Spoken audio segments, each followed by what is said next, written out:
is, but it will be. We got first four coming up. We got conference tournaments. We're all going to have to crash course. But I don't know if there's ever been a year I have been so checked out on college basketball. Other than Oregon games, I have not watched an awful lot. I listen to stuff on the internet, but just been a bit checked out. All right. Some quick thoughts on the Blazers, because again, not going to sit here and overreact to a 22-point loss to the Boston Celtics. Boston Celtics are slowly but surely becoming. Brenden, are we going to be talking about the 2024 Celtics as one of those teams? Because, you've got, I believe, the gold standard, which is the Bulls in the 90s, and the 72-10 Bulls, because they won the championship. 73-9, and not winning a championship is not as good as 72-10, and winning a championship. I'm also a Michael Jordan apologist, so sue me. But you got that team. You've got the 73-win Warriors team. Who else is in that discussion of just like single season teams that you talk about? Are the Bucks with Giannis like that? No. The run that they went, no, that's not a special team. Last special team, probably the Warriors. 0-1 Lakers with Kobe and Shaq? Yeah. Before it all fell apart? The Dirk year. Oh, the Dirk year. Dallas was special that year. Dallas's Dirk year. That's a good, because the Celtic, like all the teams we talk about in NBA history, right? They're all dynasties, right? It's the Lakers dynasty, and it's the Celtics dynasty of the 80s, and then it's the Bulls dynasty of the 90s, and you've got the Pistons in there as well. And then even the Warriors, right? Because I mentioned the 73, but they're right in the middle of their run. They're right in the middle of their dynasty. That's why I brought up the Bucks, because they kind of came out of nowhere. But the Dirk Nowitzki Warrior, it was 05? 2011. Wait, what did I think? Oh, I was thinking of by the way, the Mavericks and the Heat matchups in the finals, because there's the Shaq, Dwayne Wade, and then there's the LeBron one. I get those mixed up all the time. That's why I missed that one by 6 years. But yeah, the Celtics are stinking good. But let's dive into this real quick. And again, don't want to overreact. I don't want to underreact. I don't want to be like, well, what are you going to do? Can't beat the Celtics.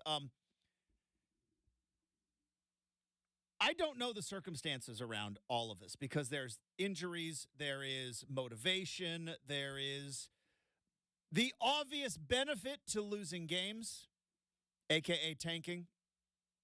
But if we are going to kind of reevaluate things that are working and things that are not working for the Portland Trail Blazers, taking out injury, which is very tough to do, I understand that. I understand that at some point the keys to the car have to be turned over to Scoot Henderson. You have to. You tanked. You traded away Dame. You got a top 3 pick. You made your top 3 pick knowing everything that was going to come from it. At some point you have to, come hell or high water, you have got to turn this team over to Scoot Henderson. He's clearly not ready right now. But at some point, you have to in the next year or two. That has to happen. But if I'm looking at this roster, and if I am looking at players that you can, I don't think it's all that hot takey. DeAndre Ayton's the best player on this team.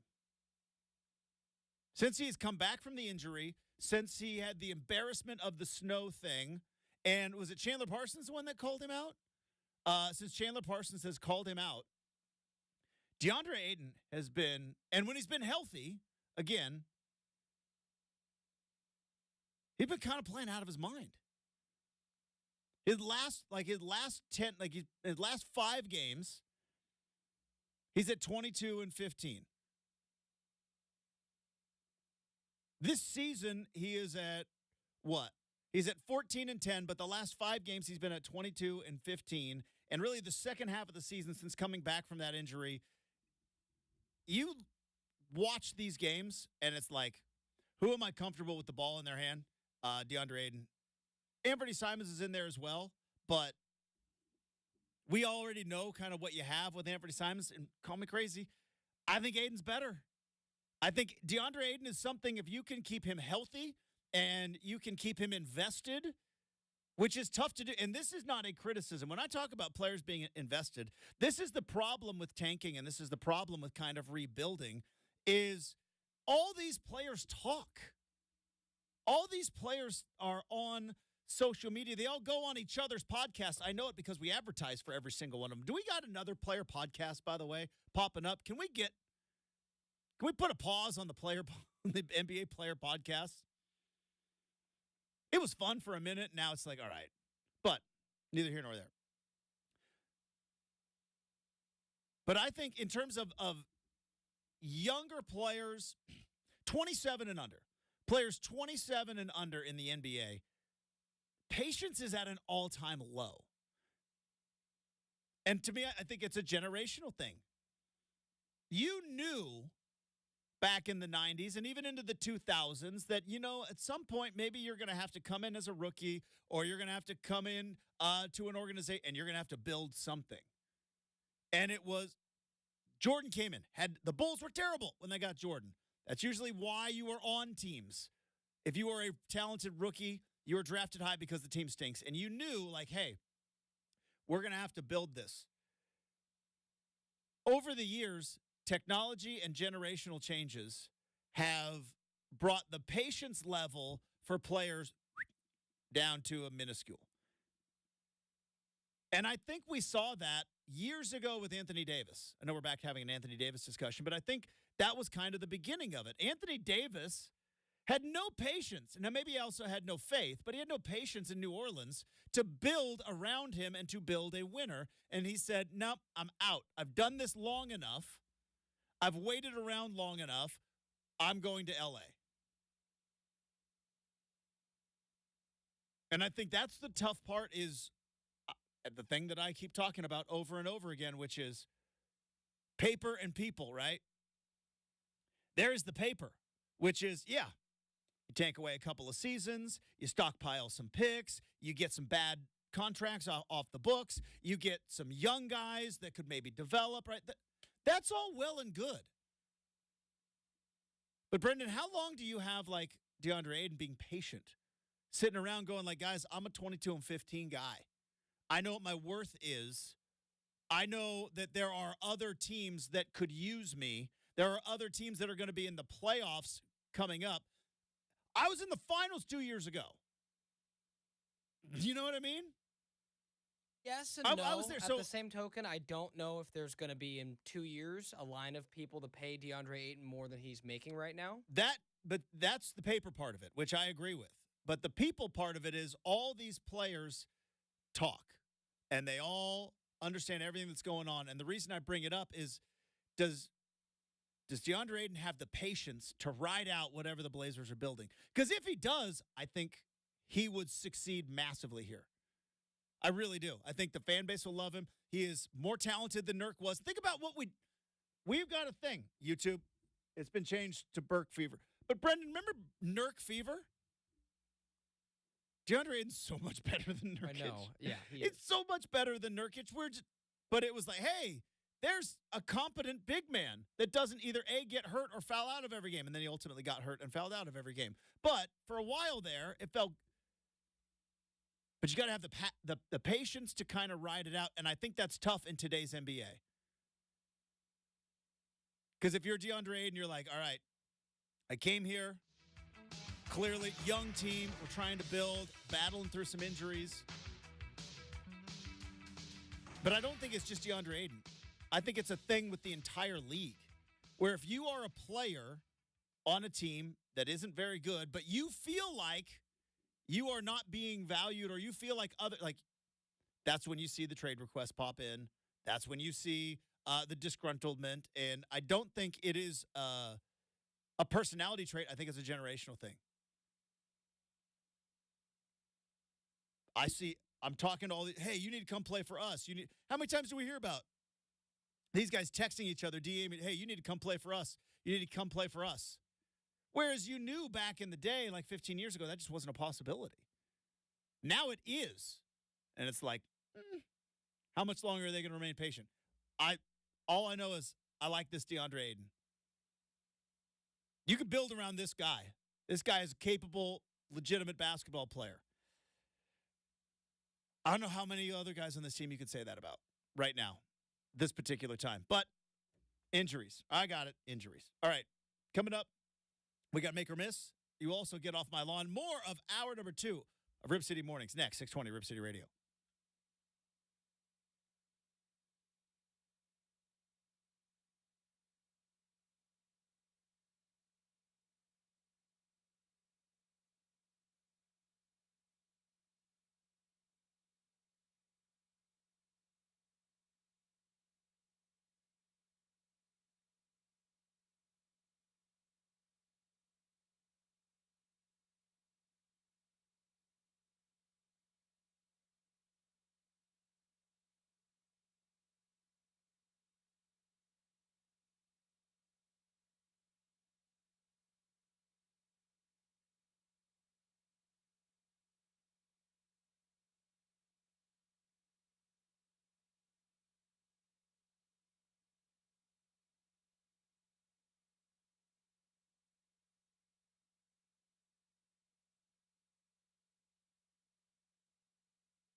All right, coming up, actually in less than an hour, Devon Pouncey is going to be joining us live in studio, so we'll talk some more basketball, get his thoughts on some things going on around the NBA, and we got March Madness a week away. We got conference tournaments coming up, and so we'll talk some March Madness as well with Pounce. That's going to be in the entire third hour.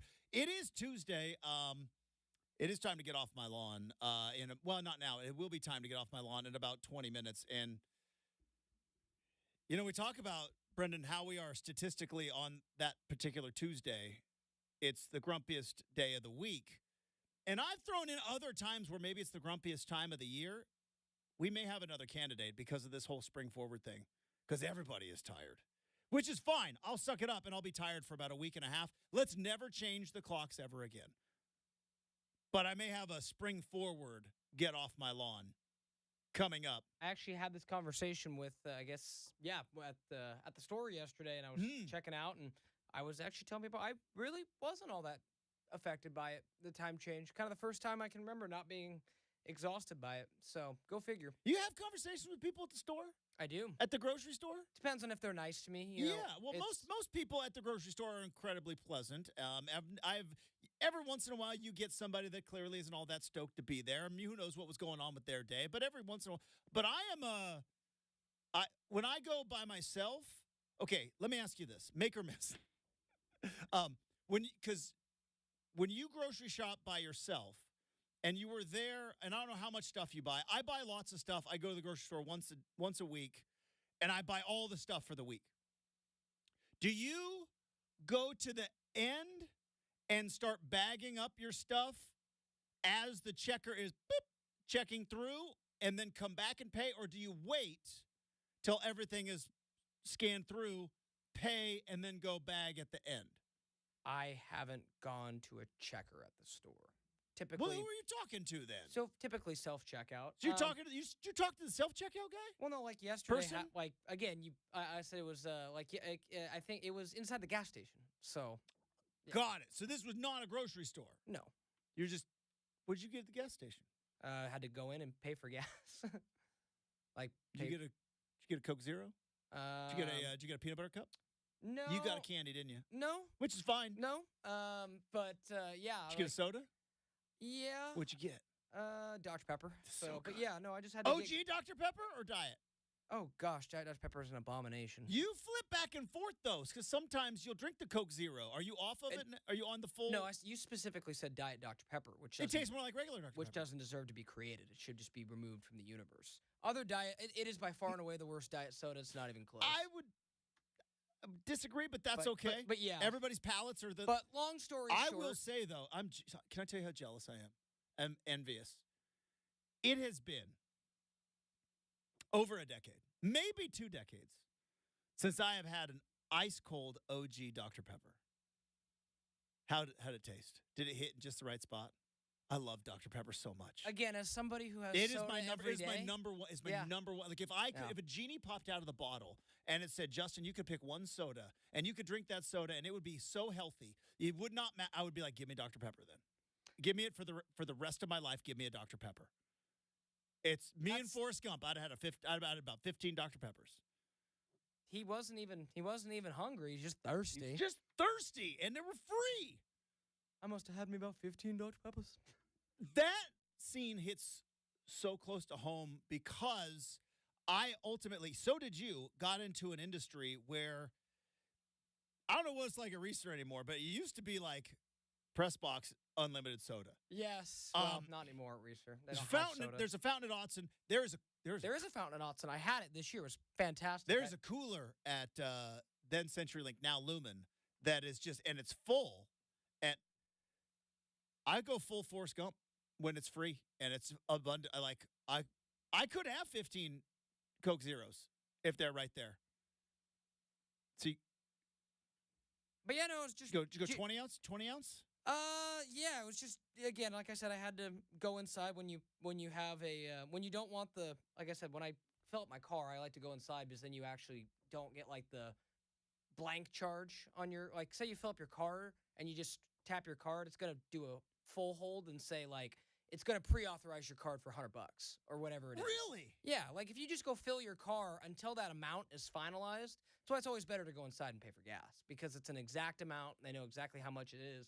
So I just went in and had a conversation with the dude, and I'm like, he's like, oh, I'm having a good Monday. I'm like, yeah, me too. I thought I'd be more tired, and I wasn't. So, all right. Yeah, like today's definitely a little grumpier. Got to do a little bit more driving today. So, well, something happened during the last segment that we're not going to talk about that maybe have added to your grumpiness. It had nothing to do with me, but there may be something that added to your grumpiness last segment. But we don't need to talk about that. You know what we need to do? We need to quit filibustering and quit goofing off about Dr. Peppers and gas stations and get to make or miss. Let's go.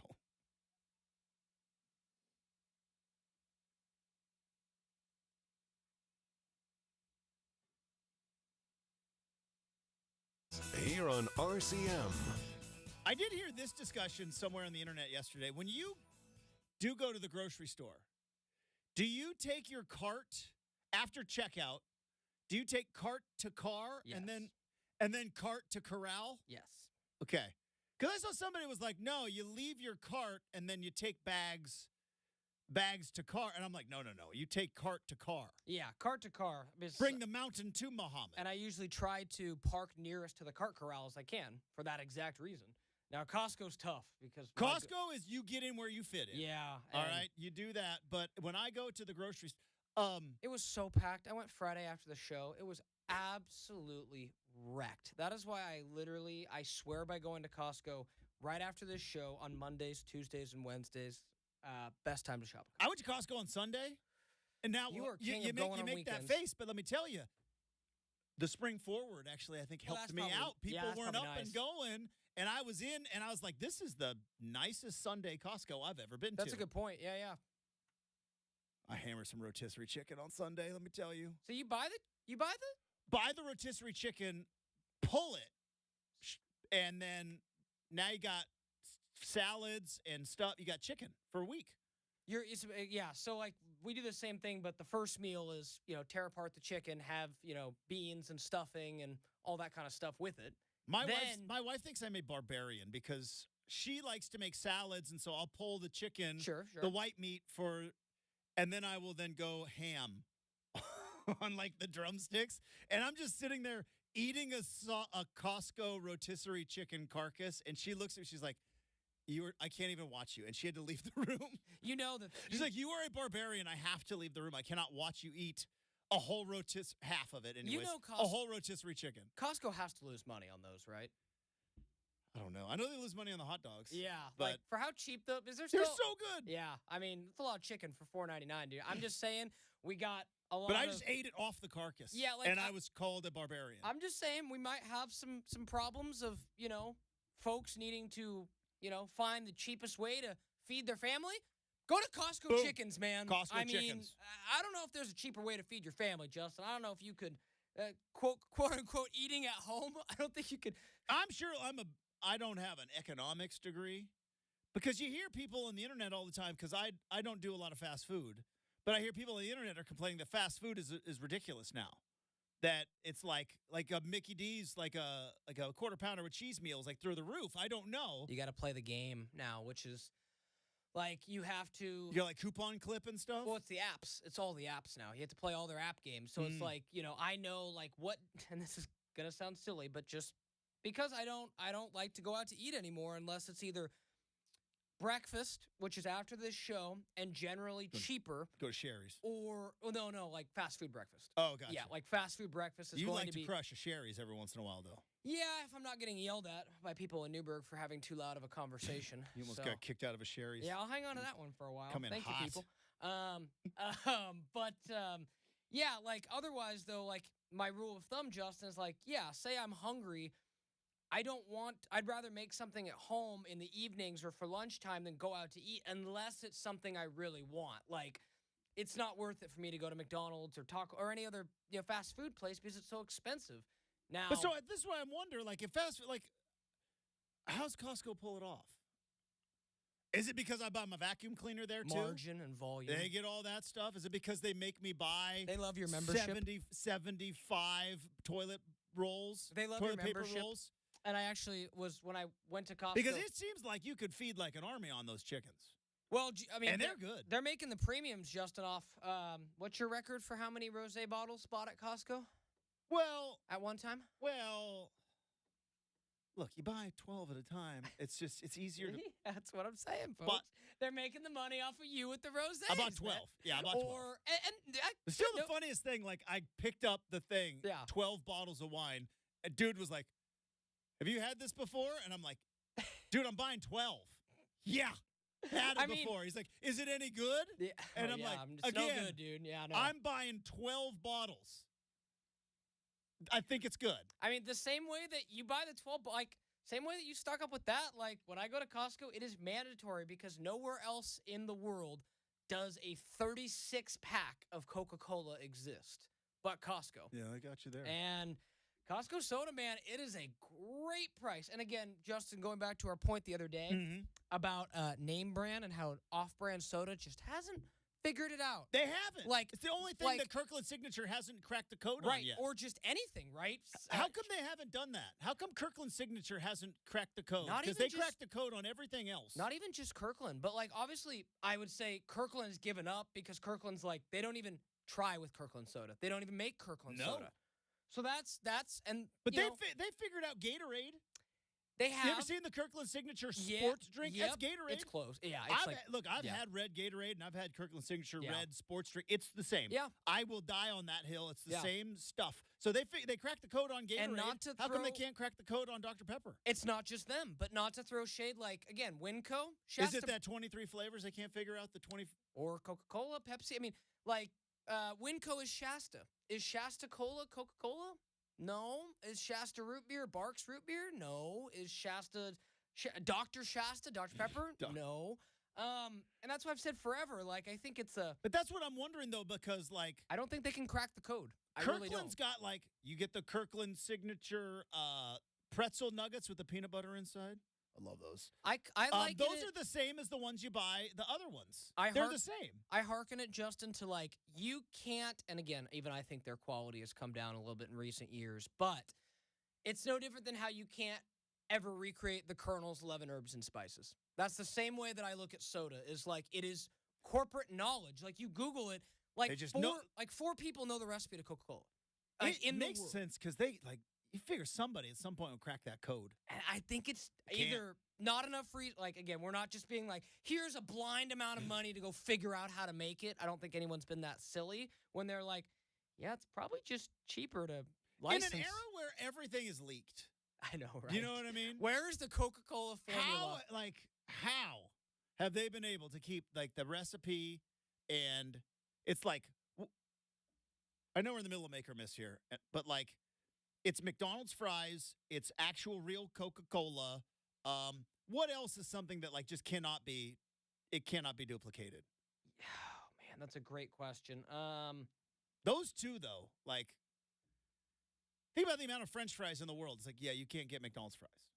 Can't do it. It's true. You cannot get. You would think somebody would have tried by now. It's like, yeah, we just can't do it. I don't know how they do it. But. I mean, it's fascinating. And again, supposedly, Justin, it is. I just had to Google to confirm.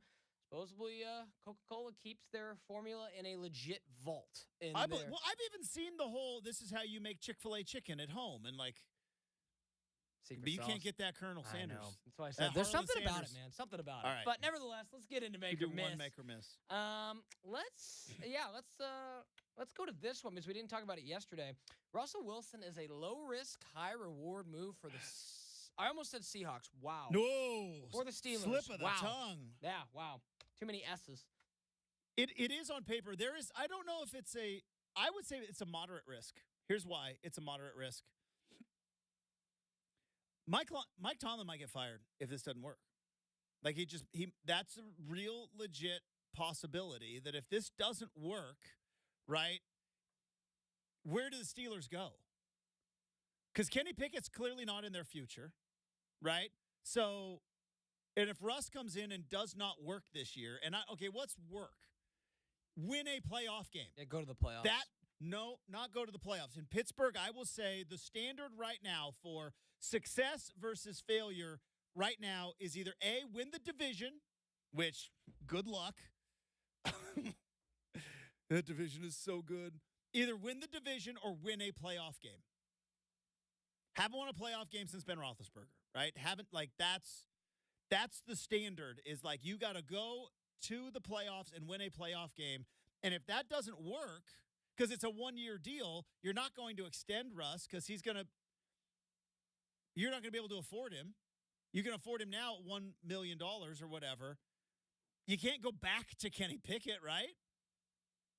I don't think so. I don't think that. A couple weeks ago, Justin, you were still telling me you thought he could be it. So. I still think he can. It's not me, though. I ain't in charge. Omar Khan's not calling me. It's the fact that they made this move, and this is a statement to Kenny Pickett, like, yeah, you're a backup. You're a backup now. You had 2 years, fired your offensive coordinator. You're a backup now. Because if Russell Wilson hits, then guess what? He signs an extension. He's the Steeler quarterback for the next 4 years. That's what's going to happen. If they win a playoff game, he'll be the quarterback for the Steelers. Tomlin keeps his job, and everything moves great. That's the high reward that you're talking about. But if this doesn't work, if they don't make the playoffs, I don't know if Tomlin's back. And if they don't make the playoffs, Russ is done too. He's like... He'll be a backup forever. I don't think he's a backup. Oh, yeah. I think... Well, hear me out. Hear me out real quick. Because you think about, Brenden, what does Russell Wilson bring? He brings a lot of attention. That's not what teams want as a backup quarterback. We learned that with Kaepernick. We learned that with Cam Newton. We learned that with Tim Tebow. Right? Tim Tebow could have been a backup quarterback in the NFL. Problem was too much hype. Nobody wants hype with their backup quarterback. Russ brings a lot of hype. And I don't think his ego will allow him to be a backup quarterback. But I think I would say, half make on that. I think this is a moderate risk, but I do think there is a high reward. Because the high reward is Russ resurrects his career, finds a place he can be a starting caliber quarterback for the next 4 years. Steelers get their guy, make a couple runs at it. But I do think there is a moderate risk that I think there's a real possibility that if they don't go to the playoffs with Russell Wilson as their quarterback after giving up on Kenny Pickett, so now you've lost 2 quarterbacks in one season. Hey, Mike, thanks for the memories. We're moving on and moving forward. That's pretty big. That's a moderate risk. You think it's going to work? I'm biased. I can't be trusted. You've had a day to kind of think about it, maybe a day and a half. It'll work. You think it's going to work? It'll get them to the. I think it can win a playoff game. I think they'll make the playoffs. I don't think they'll win one. I think they'll. That's not working then. Yeah, because like I said, you just have too many dudes. Like you can't convince me in a world where like they're going to be better than the Bengals. They're going to be better than the Ravens. They're going to be better than the Chiefs. They're going to be better. Oh, yeah, they could be better than the Jets. We don't know what Aaron Rodgers, but that defense is going to be nasty. So, and, you know. Pittsburgh's defense is good. TJ Watt. It's true. It's like, can Russ be better than, like, he was for the Broncos this last year, which was, he had him, like, on the thought of, remember when it's like, oh, the Broncos could make the playoffs? Yeah. That's kind of where I see maybe with a higher ceiling because he has a coach who's going to be like, we're going to, you know, play Pete Carroll style, which is run the ball a whole lot. You got to throw the ball once. I mean, Pete Carroll called it the Jonathan Smith style. It's like, hey, we're going to run the ball an awful lot. We need you to hit 1 3rd and 8 every and 5 times a game, right? And that's what got him to a path to the Hall of Fame until they diverted off of that path. Well, and Team 3 became a thing. Well, as you told me, somewhere along the line, he thought he was Tom Brady, Aaron Rodgers, or Patrick Mahomes. Well, I think he thought that the entire time. And he maybe still does. But somewhere along the line, he got enough clout to kind of flex that muscle and challenge his coach and get an offensive coordinator fired and want input in drafts and things like that. And it's like, the Seahawks are like, we're done with this. One more fun one to close it out, Justin, and we'll keep this one quick. I don't know if you saw this. I'm here for this Saquon Tiki Barber drama. What's Tiki Barber's deal? Like, this is What kind your of, deal? it's ludicrous. This is so ludicrous. It's just, yeah. I'm here for the drama. I love it. I love the drama, but I'm Team Saquon. Tiki Barber is. Dude, does he not realize it's show business? Like, Yeah, it's he's not show getting friends, paid. it's show business. He got paid more guaranteed money. And have you seen the running back market? You get your money. Anyways, it's he's very disingenuous by Tiki Barber. You know what he's doing? Yeah. He's on the radio in New York. Please listen to my show. Actually, you know, As a guy who does this, that is I'm going to trash this guy on the way out of town so that people in New York will be on my side. That's all it was. can I be honest, Justin? Like, his quote, like, I wasn't quite this brazen, but I'm like, yeah, I kind of felt a similar thing when, Jonathan Smith left. So maybe I can relate to old Tiki a little bit. But, Dead. it seems like he took it a step too far. That's all I got to say. Dead to me. Yeah. This is pandering to the audience is what that is. And I know that as a person who panders to audiences. All right. We've got Get Off My Lawn coming up next, 620 Rip City Radio.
right, it is time to wrap up hour number 1. No, we've done that already. It's hour number 2. See the spring forward thing? It is time to wrap up hour number 2. We are already 2 hours down. We've got a fantastic third hour. Devon Pouncey is going to be joining us live in studio. A lot of basketball talk coming up. But as we have mentioned multiple times, it is Tuesday. Tuesday is statistically the grumpiest day of the week. You hunker down for Monday. By Wednesday, you kind of see the light. And then Thursday, Friday, you are rolling into the weekend. But Tuesday always kind of gets you. And I think maybe you could maybe say the same thing. While spring forward is better because we get daylight past, 6 o'clock, which is very, very nice. But the mornings get a little bit rough. Now, we all got to hunker down. So today might be even a grumpier Tuesday than we are quite used to because body hasn't quite adjusted yet. But there's one part of the spring forward that's really bugging me. And we're talking about it right now, as you will all get off my lawn.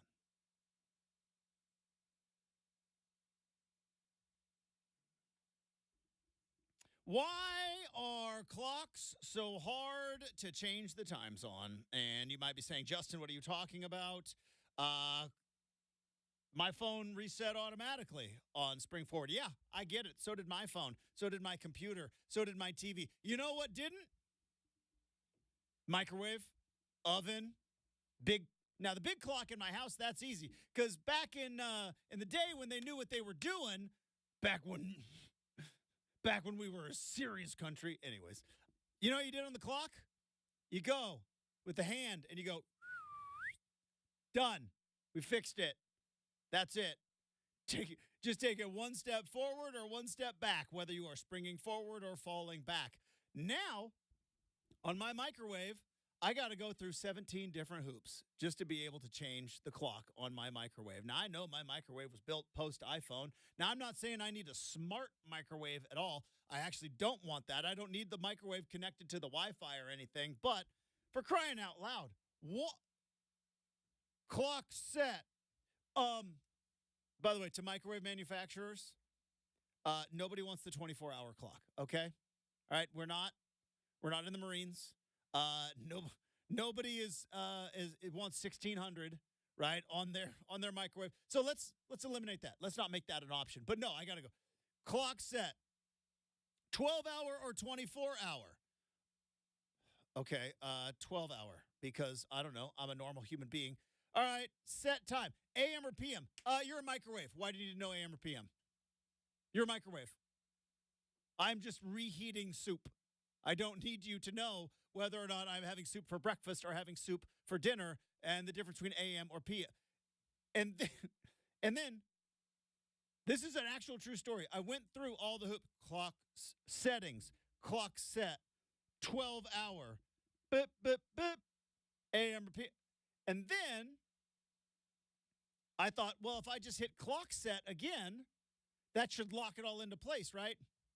No. It reset the whole process because you have to hit start on the microwave button as opposed to clock. Brenden, it says clock set. Shouldn't a button that says clock set the clock? No, it just takes you into the portal that goes to changing all of the things. And then once I do it, then it goes beep. So I had to go through it all over again. So finally I got the microwave done. Then guess what's next? Oven. Same problem. Same problem with the oven. Again, press 3 for 12-hour, press 6 for 24. Like, nobody does the 24-hour clock. Okay? Nobody does it. So I get through all that. Finally, I thought I was done. Big clock on the wall. Just move the hand. Microwave. Done. Oven. Done. Guess what I did not factor in? The car. The car. Now, again, you might think it would be a simple no. My clock set is in the settings where the bass and the treble and all like this. Haven't adjusted the bass to the treble in my car since I was 17. Now, when I was 17, crank the bass up. Let's go. So I'm like, and I do this every 6 months, right? Because we fall back coming up in October, and we're going to do this all over again. And then I got to go find out where the. So I'm in my truck at a red light, trying to change the clock on the display. Inadvertently knocked the Bluetooth out, so the music that I was listening to is now gone. Bluetooth is knocked out. I'm in settings. I don't know how I can get back to a menu. Lights green. Can we just make this a 2-button process? Can't we just put a spring forward? Or if we're going to continue with this lunacy that is spring forward and fall back, why don't they in cars and microwaves, and you got a button for popcorn there? Can't we just put a button for spring forward? But they say don't use the button for popcorn. Okay, so how about this? We take the popcorn button, we make that the spring forward button. Bing, you hit it, it springs forward an hour. Done and done, fix the problem. But no. All the clocks in the house, totally agree with you with. I didn't even think about my car because my car is just connected to my phone. So well, it's just, yeah. It's not all of us are riding high like old Brenden over there. That's like with their push-button start. It's like 8-year-old technology. It's like mine's a 2016. I got to go through 47 different buttons. Yeah, that's because you don't got a Honda, baby. Nissan, they're both Japanese. That's true, actually. That's a good point. But yeah, Nissan? it's like the technology was lost between the Honda factory and the Nissan factory. Didn't quite get there in time. You might need to up. Oh man, when I drove my rental car and I was like, man, seeing what the new cars have now, Justin, they got a lot of bells and whistles, man. I don't need bells and whistles. I just need one button to change the clock. That's it. So, to all the clock manufacturers, get off my lawn. Devon Pouncey joins the show next, 620 Rip City Radio.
It is 8 a.m. on a Tuesday morning. Justin Myers with you. The Portland Trail Blazers fall to the Boston Celtics 121-99 at Moda Center last night. Blazers were led by DeAndre Ayton, 22 points, 15 rebounds. NFL free agency highlights from yesterday. Kirk Cousins will be the quarterback of the Atlanta Falcons. He signs for 4 years, $180 million. Saquon Barkley moves from New York to Philly. The Bengals have released Joe Mixon. The Seattle Seahawks signed former Ravens linebacker Patrick Queen. They also re-signed Leonard Williams to a 3-year deal. Coming up on the other side, friend of the program, basketball analyst for your Rip City Remix, Devon Pouncey joins us live in studio for the entire third hour as we get started right now on 620 Rip City Radio.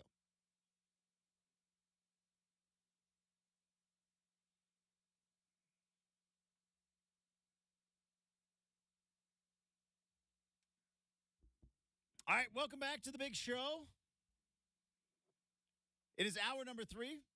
Devon Pouncey, friend of the program, back with us. Yes, sir. There we go. I got to get the microphone right. Happy you're here. A lot of basketball stuff to dive into.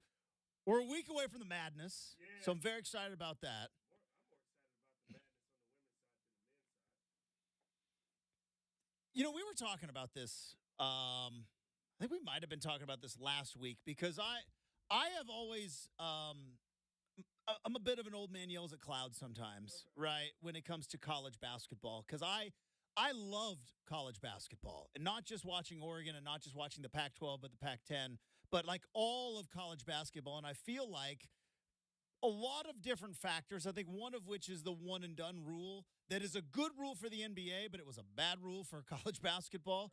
And a lot of things have kind of taken away what college basketball used to be. And then you now get that on the women's side because maybe for the first time ever, you know who Caitlin Clark is.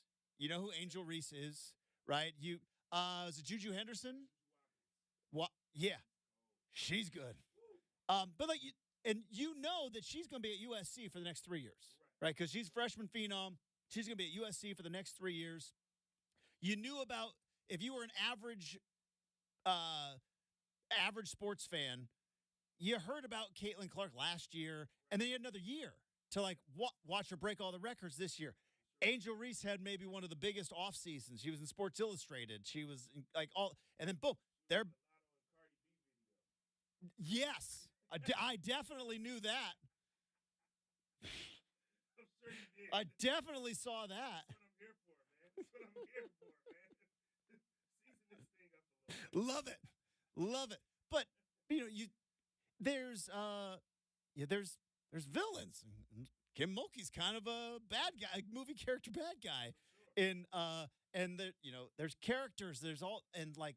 Yeah, so when it comes to women's college basketball, it's interesting that you actually have more name recognition Yes. in women's basketball right now than there is in men's. And I know there's like how many people do you think know who like Zach Edey is? Like I know him, but like he's probably the most recognizable men's basketball player right now. There's the Reed kid at Kentucky. But again, the fact that I don't even know his first name probably tells you. But you've got especially with Caitlin Clark and with Angel Reese and LSU and South Carolina and Dawn Staley and all that stuff. There's so much name recognition going on in women's basketball, and it's because they stick around. They're there. I think that's a part of it. I also think there's kind of an elephant in the room. I think last year we had a little bit of and I don't think, this can be taken as negative to most, but I think there was a little bit of tension, a little bit of racial tension that took place last year as well, but not in the sense of like hate. I think it got to hate because people don't always know how to navigate that kind of tension. Yeah. But I solely think it was Caitlin Clark, who is phenomenal, clearly, at the game of basketball, who is a young white lady playing against a team in South Carolina in the Final Four with a black head coach, with all black young women who were the powerhouse, the defending champions, undefeated. She was able to overcome them, and then you had, following up, lying Yeah. late, you had LSU and Angel Reese, who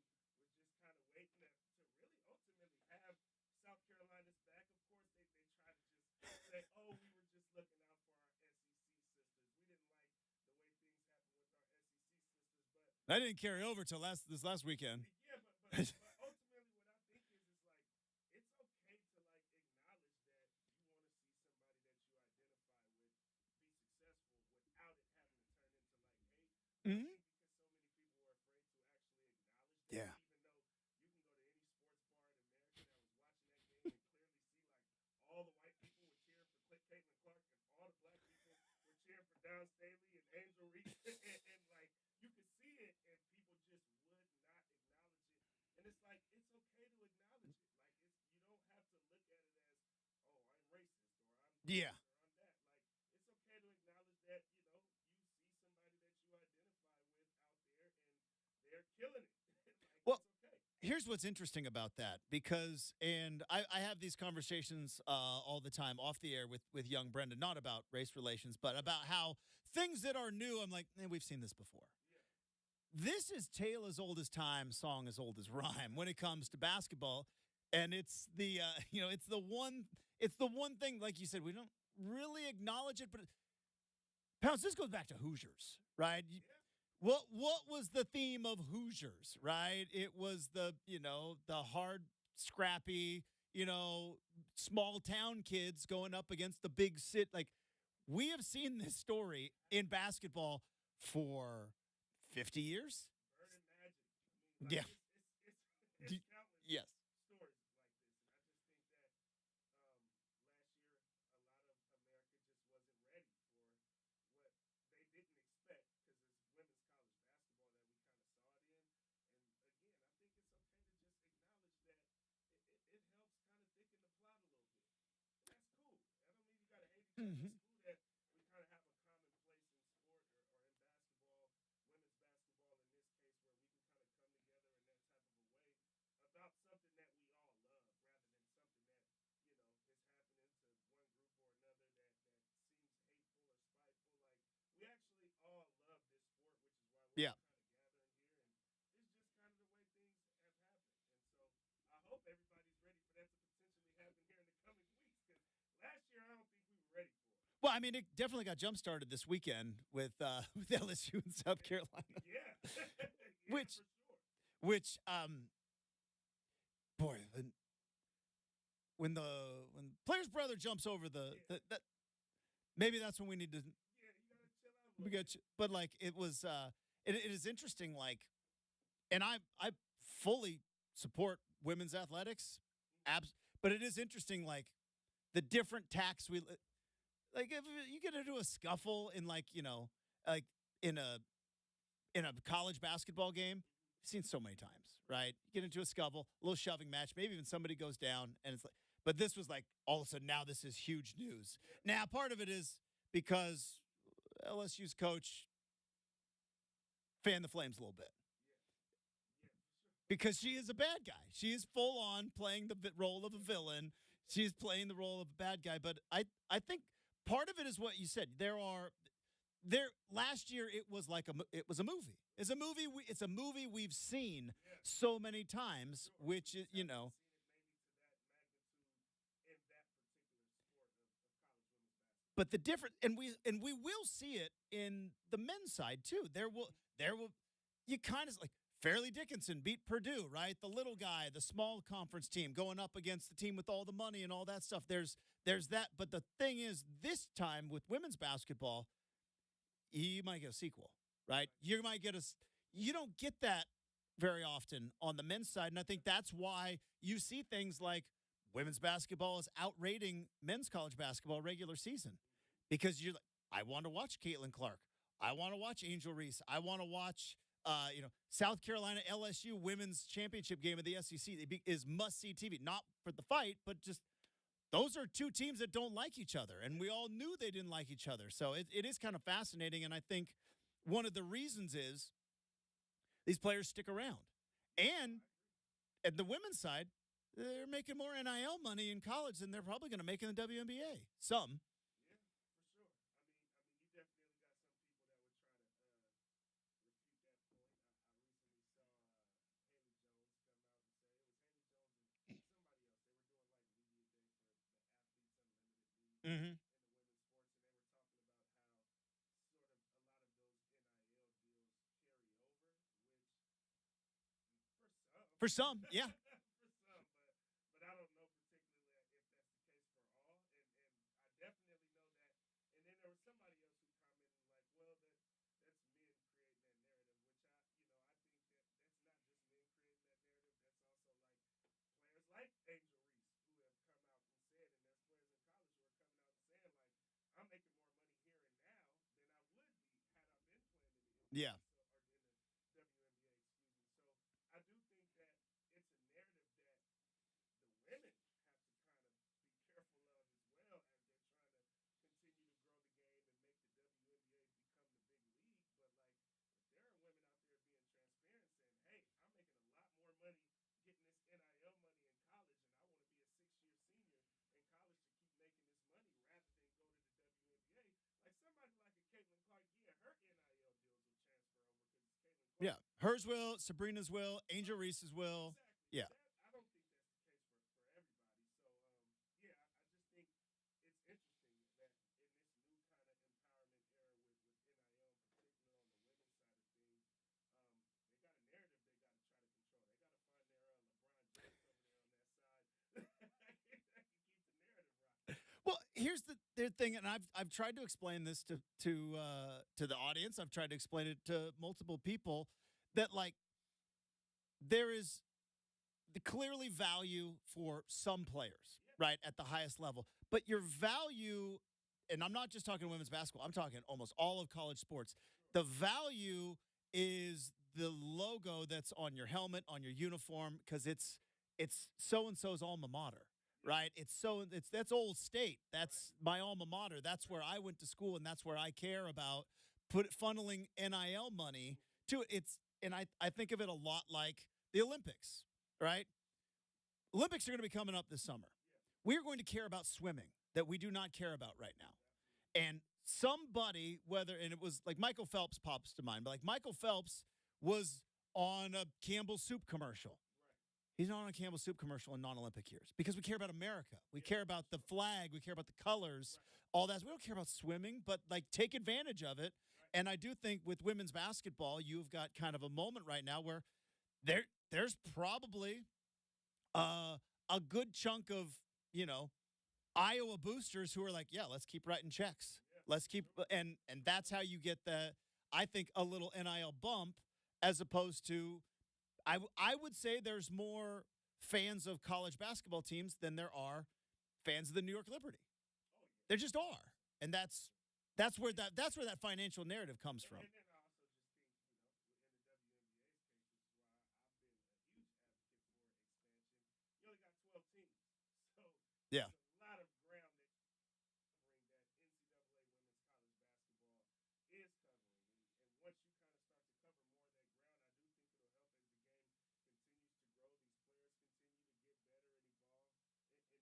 and evolve in different ways. But it's going to be some expansion needed, I think, as well to be able to uplift the WNBA to its full potential. All right, want to talk some NBA on the other side, but I also have one more college question coming up on the other side. We floated this around last week as a potential maybe for a win-win for college basketball to win, for the NBA to win, and a third win for all the players involved to win in a scenario. So we'll talk about that coming up in a bit. But before we do get to that, I do want to tell you about Oregon's roofing, siding, windows, and bath experts. Of course, I'm talking to you about DeBella. You've probably seen their work in Better Homes and Gardens. You've seen their work on HGTV, and you have seen the accolades they've received for their hard work on Angie's List and Home Advisor.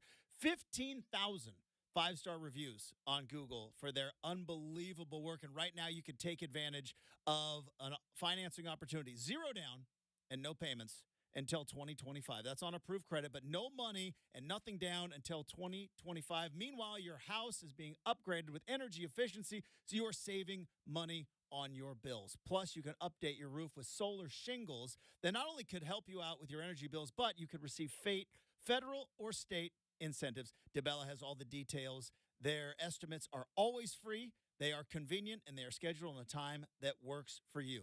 Contact DeBella right now for a free, no-obligation appointment for your roofing, windows, siding, and bath projects. The Oregon experts, DeBella.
All right, Devon Pouncey joining us live in studio for the entire third hour.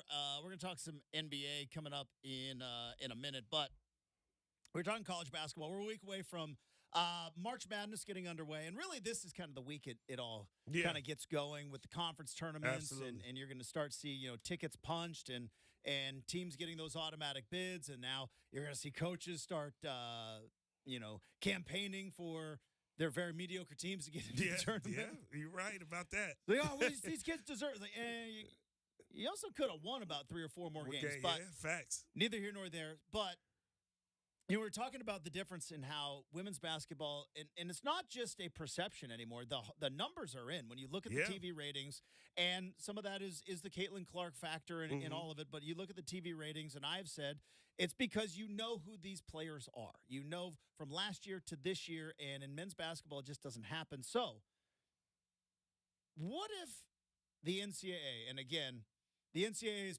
power is getting smaller and smaller by the day. Absolutely. But what if college basketball went to the baseball model? So for those that don't know, this is the baseball model. If you are drafted out of high school, boom, you go right into the minor leagues. Mm-hmm. Teams have your rights, and you get a signing bonus. You do the whole thing, and you're drafted out of high school, and you're off, and you're a professional baseball player. And if you go to a 4-year college, you aren't eligible to be drafted again until after your junior year. Mm-hmm. And for a long, long time in basketball, it wouldn't have worked because there was one path to the NBA. Right. Which was either right out of high school, and then they made the one and done rule. Now that we've got G League, which you are there night in and night out. Now that we have the G League, we have got overseas options. We've got overtime elite. There are ways, internships and all types of things. All sorts, reclassifying into prep schools. There are multiple ways now to get to the NBA other than just playing a freshman year of college. Do you think it's time maybe for college basketball to go, hey, you want to get drafted out of high school? Great. You could go to the G League. You can, and teams can keep your rights. You can go to overtime elite. You can do a lot of different options, but if you go into college, well, then you're not going to be eligible again until your junior year. No, I don't think so. Don't like it. I don't like it, especially just because I don't think there's. I mean, baseball, you still have single A, double A, triple A. Like your minor league system is much bigger, if you will. Where with basketball, like you've got G League, and you really only got you've got one team in the Ignite, you know what I'm saying, that allows you to kind of skip the one and done rule, but you can go play for the Ignite, and that's the team that can have rights for you in the G League. But I don't think with the way that the NBA's minor league system, the way that it's set up, that it wouldn't work the same way because you don't have the tiers, if you will, at the minor league system that you do have in baseball. And I think the pipeline then becomes a lot different because even for guys that are going these other routes, whether it's overtime elite or overseas or whatever the case may be, there's usually some other type of incentive that is kind of leading them that way. Yeah, they ultimately want to play in the NBA and play professionally, but I also think that there's some other type of incentive that's making them choose that particular route. I think, in the G League's case, I think everybody has kind of seen now what sort of the turnover has been and sort of the call-ups and call-downs. You had 70 players called up from the G League this season alone. That's a pretty significant amount of players, and I think that's the primary pipeline for guys to get to the league. But, hey, maybe some guys go overseas because, they're able to get a phenomenal deal overseas based on, obviously their ability, but also whatever their fame may be. Some guys might go the internship route. Some guys, I just think the options still aren't streamlined directly into the NBA like a minor league system with 3 tiers is. You still are kind of all over the place because the game has gotten so much more global in that way. Well, the reason I brought it up is because it used to be I remember when the one and done rule came in and everybody freaked out. Yeah, for sure. Everybody lost their mind. Yeah. But there was a problem in the NBA. There were too many players coming in from high school that weren't ready. And for every LeBron and Kobe and Kevin Garnett, right? There was a handful of guys you don't even remember or never heard of Yeah, that could have used 1 or 2 years of college. for sure. And I think one of the other problems is with college basketball, I think just in sports in general, is one and done has become a status symbol. Yeah, It's a thing. yeah, If you go to college and you are playing as a sophomore and you were a top whatever prospect, what happened? yeah. What's your yeah, why aren't you going to the NBA? For sure. But it's like, no, it's there It's are guys development. that need an extra year or an extra 2 years. And I think if you just kind of took that option out and said, hey, you want to be a pro? Go be a pro. Right. And maybe then the G League could expand. Maybe Yeah. there could be more other options. It's like, hey, tops whatever prospects, and then college basketball maybe it's not your junior year, maybe it's your sophomore I year get it. Yeah, or yeah, something. yeah. Because I I get- think one of the problems is you get some of these guys that come in and maybe with some bad advice Yeah. and some selfish coaches, which is, I mean, just full of in college basketball of a thing of like, hey, if you come in and you're going to be one and done and you're not, and it's like, well, what happened? And then it's a stigma. It's no longer, and because one and done has become kind of a status symbol. Just find a way to eliminate that and keep good players in college. You also then let the kids who want to be pros go be pros. To me, it's kind of win-win.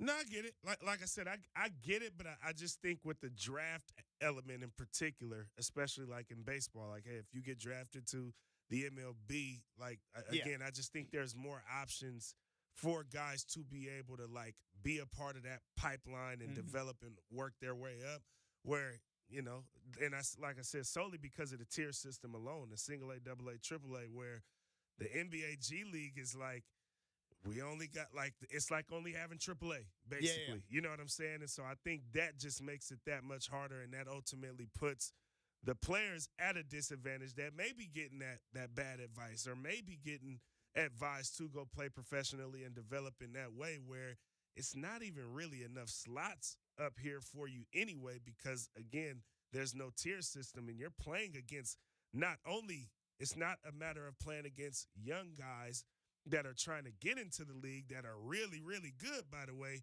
You're playing against 10 and 12-year vets sometimes. I mean, Isaiah Thomas just came back to the G League, and he's an NBA All-Star. You know what I'm saying? Like, you wouldn't see an MLB player going down to play single-A baseball or double-A baseball for that matter. Maybe triple-A, but you're not really going to see them go that far down the line where you would usually have a lot of those young players that can kind of go through that system and filter up based on, obviously, the production, how they're developing, and so on and so forth. So I just think the model of the NBA in particular is not really set up for that.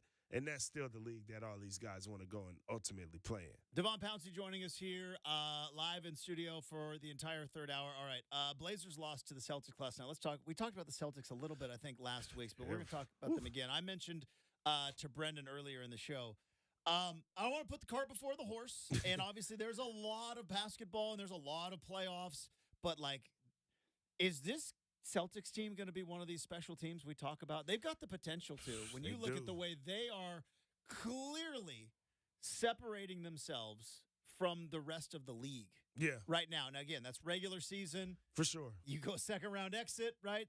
Injuries happen, then all of a sudden they're not going to be one of those teams. But right now, boy, they look like a really special team and a team that does it. I don't want to say like old, but they play defense. Yeah. They take good shots. They've got a deep bench. Yeah. They've got role players on got top size. of superstars. I think that's the problem. The last point that you just said was on top of superstars. I do believe that they are the most complete team in basketball, especially after watching them last night, without Porzingis. You know what I'm That's saying? true. Like Are you without forgetting Porzingis plays for them too? without Porzingis, like I was there. He was Wembanyama before Wembanyama. By the way. A lot of people forget. Absolutely. You know what I'm saying? So without Porzingis, I do think the only thing that worries me about the Boston Celtics, and I had my guy Spencer on my podcast the other day, and I thought it was kind of a hot take, but the more I think about it, the more I'm like, well, that's kind of what the problem has been all along because they've gotten to the top. They just haven't gotten over it. Mhm. And that is Spencer basically flat out said the Celtics will not win a championship as long as Jaylen Brown and Jason Tatum are a tandem. Really? And I could kind of see that because I think the world knows that Jason Tatum is and should be the number one option on that team. I don't think he always asserts himself in that way. And I think Jaylen Brown is so good, and now he's so paid with that huge contract that he has, that he kind of has the mentality of almost like I think another example that I can kind of point to was when Kevin Durant and Russell Westbrook played together. Yeah. The world knew Kevin Durant was the number one guy, but Russell Westbrook and his mentality and the player that he was and how good he was sometimes would get in the way of Kevin Durant in the moments that the ball should be in Kevin Durant's hands, because he was good enough to be that guy, but that might not have been what was best for the team to get over the hump and ultimately win a championship. And then, there kind of became what it became. Kevin Durant leaves, so on and so forth. But I could see a similar situation where Jaylen Brown is so good that sometimes he just won't give it up to Jason Tatum because he feels like he's good enough to get the job done himself, and he should be taking that last shot every bit as much as Jason Tatum should be taking that last shot. And I could see that being an issue the deeper they get into the playoffs. And again, I think some of that is going to come down to Tatum asserting himself, and then I think some of that is going to come to maybe Jaylen Brown humbling himself just a little bit, and I don't know if that's going to happen. Well, and that was what I was going to ask you. We've seen it in the past, right? Kevin Durant came to the Golden State Warriors, and that was all the talk, right? It was like, who's going to take the last shot? Is it Steph's team? Is it KD's team? We talk about it all the time. They figured it out. You could go back to when LeBron went to the Miami Heat. It took him a year, but then ultimately Dwayne Wade had to give up the fact that LeBron James is the best player in the world at this particular time. For sure. And so how did they figure it out? Is it one guy taking over? Is it like you said, was it one guy saying like, hey, I'm going to have to take a step back? I think how does that happen? It would have to be Jaylen Brown taking a step back. Yeah. And again, I think, obviously they've been young. They get a little bit of unfair criticism because they've been going to at least the conference finals just about all of their entire careers, at least since Jaylen Brown's second year and Tatum's rookie year. They've been going basically to the conference finals at least each year, obviously having made a final appearance as well and losing to the Warriors. But I think Jaylen Brown's going to have to be the guy that accepts, I'm making $300 million, or however many $100 million that I'm making on this current contract I'm on. I don't need my pride of how good of a basketball player I am to get in the way of the fact that it should all be about winning a championship at this point now in my career because of the situation that we're currently in, how good of a team we are, and I've proven myself enough to get the most lucrative contract in the NBA. I think that should be enough for Jaylen Brown to be able to say, you know what, I'm going to take a step back. I'm going to let Tatum lead this thing, and I'm going to do everything I can to support Tatum and kind of push him to the top because Tatum's the MVP caliber player on that team. Jaylen Brown's an all-star caliber player, but Tatum's the MVP caliber player on the team. Jaylen Brown should be looking to push Tatum to greatness. He's 1 year older than Tatum, and again, he got his bag. You've proven you're good enough to get the biggest contract in the NBA. Now make it all about the championship and don't let your pride get in the way because you are the highest earner and because you are as good of a player as you are. They're so good. They're so good. They're so good. But I do see in the postseason, like, you kind of need that guy that can take over. And I think Tatum very well can take over. I think sometimes picking and choosing when to take over is hard because Jaylen Brown is so good. Like I said, I think Westbrook and Durant kind of dealt with the same thing in OKC because Westbrook was still so good. But we all knew the ball needed to be in Kevin Durant's hands primarily. Devon Pouncey joining us here on 620 Rip City Radio. We talked about this earlier in the show. Are we sleeping on Luka Doncic a little bit this year? Ooh. When you think about some of the numbers he's putting up like crazy numbers. Now, and this is why I love sports, and this is why I still love the fact that in the NBA and anywhere else, really, like if you want to be recognized, your team's got to win. Yeah. Right? You got to be a winner. They're sitting 8th in the West right now. Yeah. They're 37-28. They're under the line for the play-in. But when you look at what Luka has been doing this year, yeah, he's like Luka. He's crazy numbers. Man, I'm fortunate enough to go watch a lot of basketball here at the Moda Center, and even after watching a great performance from SGA last week, I still say the best player from just solely an eye test standpoint that I've gotten to see this season has been Luka Doncic. I saw Tatum last night. Like I said, the list goes on of the guys that I've been able to see this season, front and center. And just from an eye to forget the numbers. Yeah. You know what I'm saying? Like, put the numbers away. Just solely from eye test, making the game look too easy, making the game revolve around him, and just easily putting up a 40-point triple-double.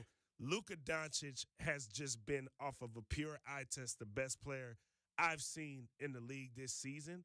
But at the same time, you do have to win games as well. At least you got to be above the playoff line, in my opinion, to be able to get any type of MVP considerations. The numbers are there, but I don't think the wins and losses are. All right, here's some numbers, though, just for fun. Yeah. Last 10 games. This is the last 10 games for Luka. He is averaging 36.5 points per game.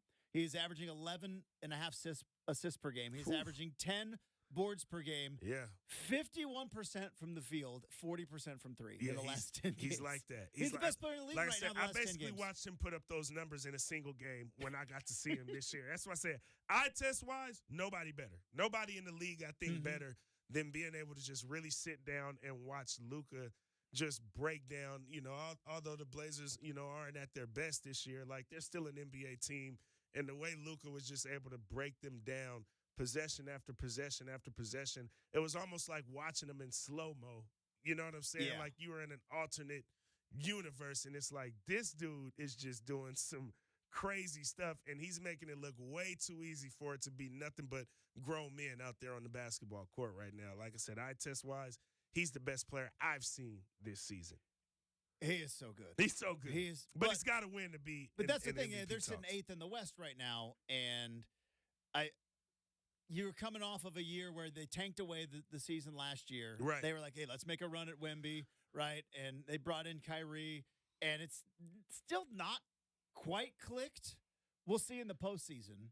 But I do think there's an element to that as well. The fact that they brought in Kyrie off of kind of some of the stigmas that surround Kyrie in recent years, especially, like, you got to win having that guy on your team right now, or you won't get the recognition because people kind of don't even want to give Kyrie or anything Kyrie is attached to that kind of recognition at this point, where the only thing to be able to give him that is for him to go out there and win basketball games night in and night out. And again, the 8th seed just isn't enough, even with how great Luka has been playing, the phenomenal numbers he's putting up. But also now having his name attached to Kyrie as a teammate, like they have to go out there and win, or I don't even think the world is going to even want to talk about them because we've seen how kind of a mess that has become in recent years. here's what's interesting in the West right now, and I got a question at the end of this, but Oklahoma City, young star in Shai Gilgeous-Alexander, who I think should win MVP. Yeah. Is it because I picked it back at the beginning of the year? Maybe. So, yeah, I think he should win MVP. And he's lived every bit up to it. But they're still a younger team. They're kind of new kids on the block. For sure. You've got the defending champs in the Nuggets, but still, Jokic is, I don't want to say a younger superstar, but when you look at old guard, new guard. He's prime. Yes, he's right in his prime right now. New guard, Anthony Edwards, Timberwolves sitting in 3rd. Now, they've got, obviously, with Karl Anthony Towns out for a bit, that's going to be a tough month if he can get back for the first round. Right. So when you look after those teams, Clippers, Paul George, Kawhi Leonard. You have got Suns, Kevin Durant. Devin Booker's older than you think. Yeah. He's A been lot around. of people he played a good 7 years on bad Suns teams. So Devin Booker and Kevin Durant. You've got Mavericks, Kyrie Irving, no Luka. spring chicken. Yeah. LeBron and the Lakers, Golden State with Chris Paul, Yeah. Of those teams of guys that kind of maybe got one or two shots at it, Warriors, Lakers, I won't even put the Mavericks in there. Warriors, Lakers, Suns, Clippers. Who's the most dangerous? Who's the most dangerous of those teams of going like, of just having a couple of guys or one guy going like, I got maybe one more shot at this title thing? Healthy, the most dangerous? Ooh, that's a tough question because, I mean, I think the easy answer would probably be the Clippers because we've seen them this season be the most, like, incendiary as a team throughout a significant stretch. Like, from December to last month, they were like the hottest team in the NBA. Yeah.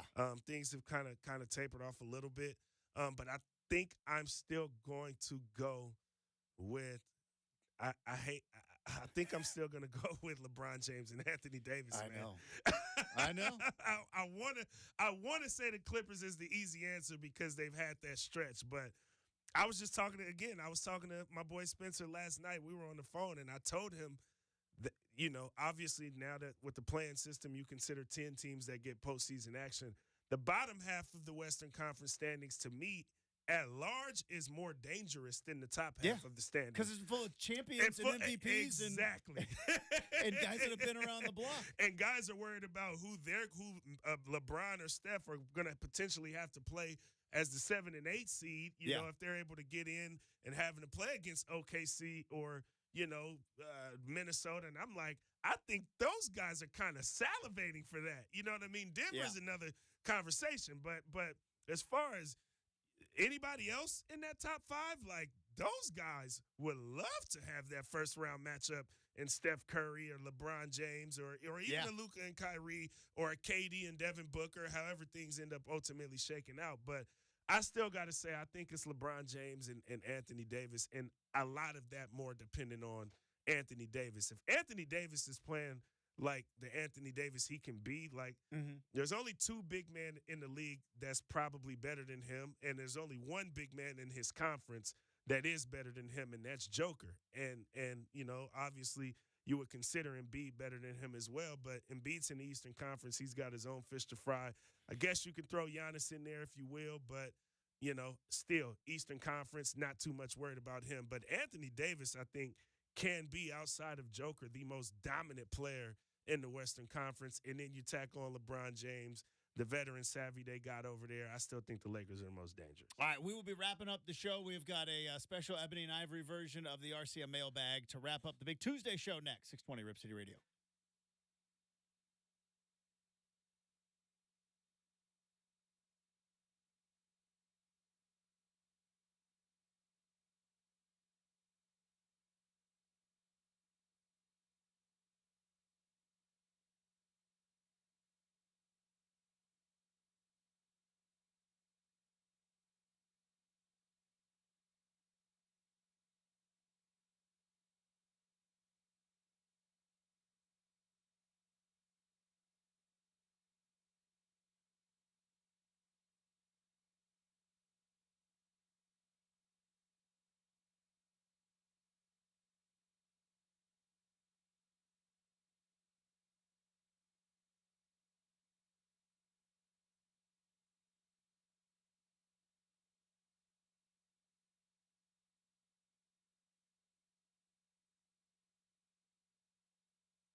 All right, time to wrap up the big show.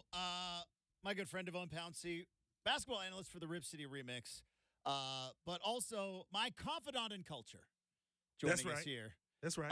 As somebody that I can talk to and have conversations about the different cultures that we grew up with. Right. And we learn and we grow and we have an awful lot of fun and we laugh and understand that this is a place of curiosity, not a place of criticism. We call this segment Ebony and Ivory. Here we go. All right. I actually had this question written down because I saw it on TikTok. It popped up on my feed. Okay. Pals, there are certain songs that white people cannot resist singing. Okay. Sweet Caroline. Yeah. Sweet Caroline comes on. Facts. We're all singing. Right. It's a fact. It is in our DNA.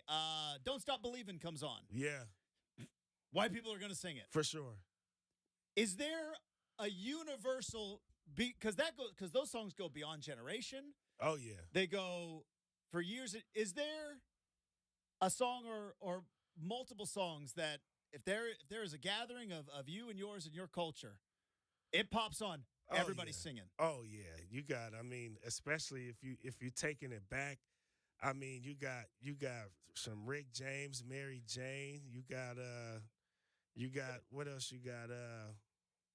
It's kind of messing me up because I'm hearing the song right now. I know. You know when you're listening to a song in your ear and then you're trying to think of another song. So just pause the music, please, while I think this through. There we go.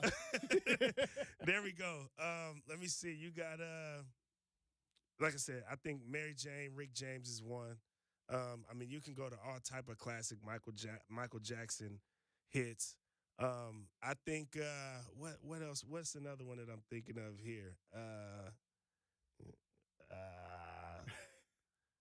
Let me think here. Because like I said, it's a bunch. But you got what's the one Beyonce just remixed? That's everywhere.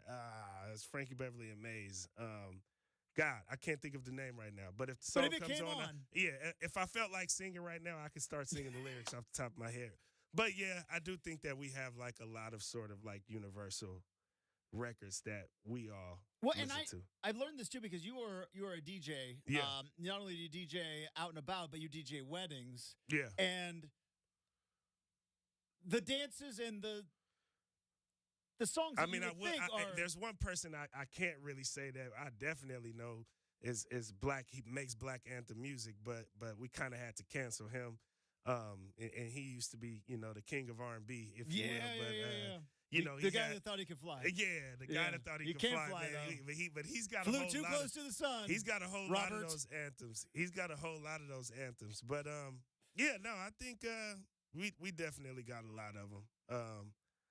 And yeah, but now I know we got to get out of here quick. I got one for you. I love it.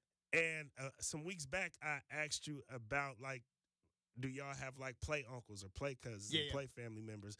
Well, now I want to actually bring it to the real family. Like, do y'all have family reunions, like full-on, planned-out family reunions? Have you ever been to one? We had them when I was a kid. Okay. So we would have a because I just had one last year. Every 2 years.